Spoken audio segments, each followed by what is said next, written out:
Welcome to the Seth Barbman On Podcast, from startup to stock exchange. If you're anything like me, whether you're at the gym, whether you're in the car driving, stuck in traffic, your mind starts to wander. And at least for me, I end up thinking about business. I end up thinking about what can I be doing better and how can I make more money and what are the other opportunities. And invariably, I end up going back to, well, I've got that stock certificate. Maybe it'll be worth something someday. Maybe I'll be able to hit a home run. But back in the day, the olden times, I'm talking about maybe 3 years ago, it was easy to deposit stock. And really, the main time that one had to focus attention was on finding the right stock and hoping that it worked out and that you made money and that it went up. In today's day and age, that's only half the battle. The other half of the battle is actually figuring out how to deposit the stock at a brokerage firm so that if it does hit, that you're in a position to be able to liquidate and capitalize on it. So what I wanted to talk about today is just a little bit navigating the waters of how to deposit microcap stocks and some of the things you should know. And more importantly, who are the players in the industry that you should be looking into that might be able to assist you. In today's day and age, when you want to deposit stock, at least for some of the, actually it's whether it's unsophisticated or sophisticated investors, they all have the same issue.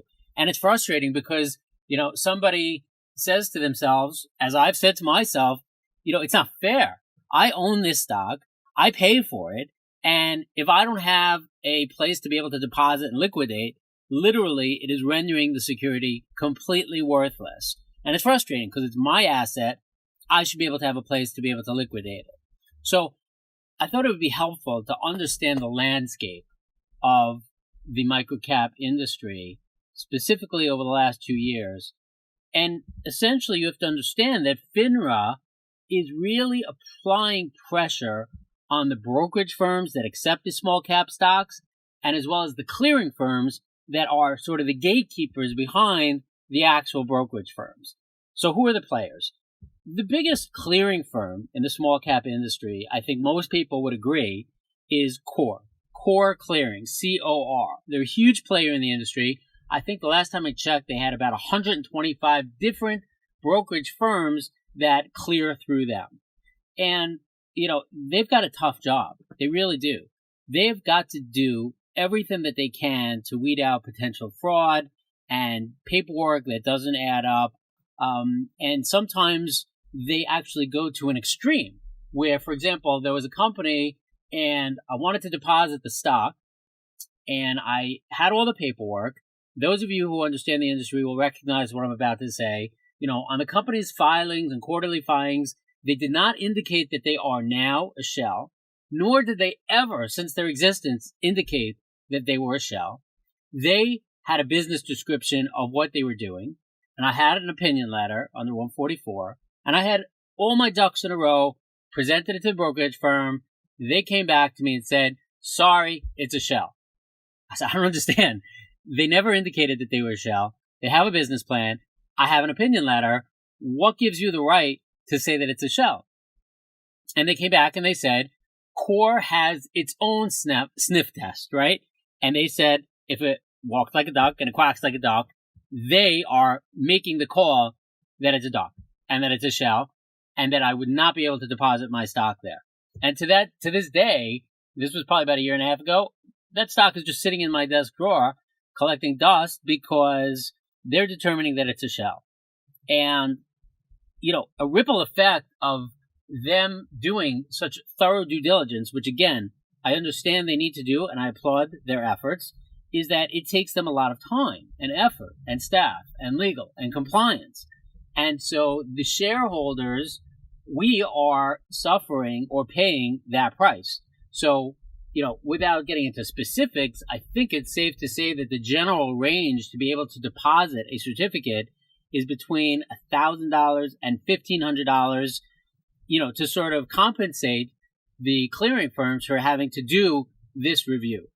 And so, just to digress for a minute, with that in mind, very often when I hear about some of these stock offerings under Reg A, which has changed the industry so that you're reaching more people at a more affordable price, if you've got an investor that's putting in $500 into a transaction or even $1,000, nobody is thinking further ahead to recognize that it's going to cost this person, $1,200, $1,500 just to deposit that $500 worth of stock, which clearly doesn't make too much sense.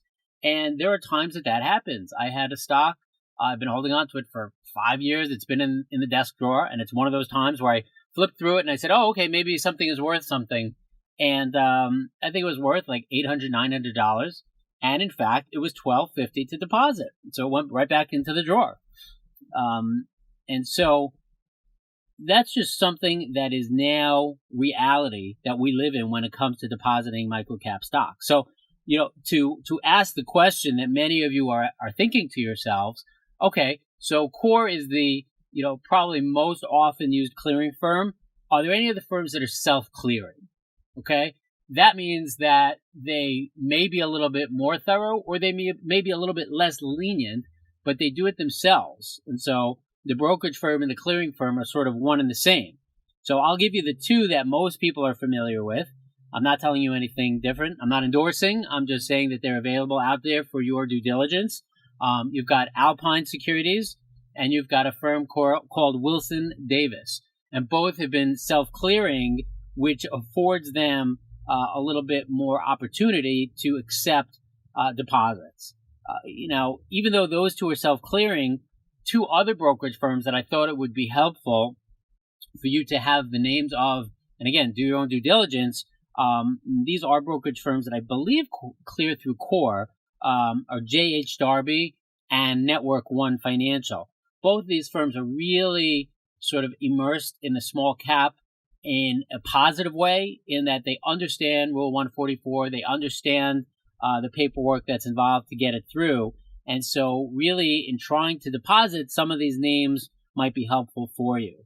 And if I could just add a little bit of guidance, I can't stress enough that you should be forward thinking in every transaction you do, thinking to yourself, let me make sure that I have an accurate checklist of all the items that I'm going to need when I want to deposit this stock. That means keeping all the paperwork, copies of the checks if you're buying the stock, copies of the board resolutions. If you're doing consulting services, make sure you have all the agreements in place. You want to be able to provide all those documents to the broker on a silver platter with a red bow, because if you're missing anything, literally anything, they will reject it and you'll be stuck holding this worthless piece of paper that nobody will accept. And so I also just want to end off by saying up until now, we've been discussing depositing certificates. Now, keep in mind, there's a whole different world out there, which is where more people have moved to and more people are trying to move to, which is the DWAC, which is the electronic deposits. And I want to touch on something that's a bit of a misconception. People think that we as a transfer agent, or any transfer agent for that matter, has this magical ability to just zap the stock directly into their brokerage account at Schwab or at TD or Merrill Lynch, whatever brokerage firm you use. I want to clarify something that will help you understand the timeline and the process. When you're dealing with a DWAC, although you give your transfer agent instructions to be able to do the DWAC and electronically deposit the free trading shares into your account, keep in mind that it has to be initiated by your broker. Let me repeat that. It has to be initiated by your broker. They have to send up the flag that they want the deposit to be made, and then once we see that on the system, we can go ahead and complete the transaction by pushing it through. But very often people are frustrated at their transfer agent saying, I sent you instructions for a DWAC, why isn't it in my account? And most often it's because we're waiting for the broker to get instructions and for them to put it up on the system to be able to notify us that we can complete our task. And then finally, the other misconception that I see very often is people get very frustrated when they hear that there's a requirement for a medallion stamp. And as many of you know, that's like a notary on steroids, where people have to get a green signature stamp to endorse that they are who they say they are and that they have the right to move or transfer the asset that they are looking to transfer. Don't get upset at the transfer agent. It's not a transfer agent requirement. It's a UCC requirement. And it's for the protection of the transfer agent, the issuer, and even the shareholder to prevent potential fraud. And so when they require a medallion, it's anytime that there's a transfer of securities, even if you're transferring it into DWAC, keep in mind that a medallion transfer is needed because at the end of the day, it's transferring ownership from your name into street name.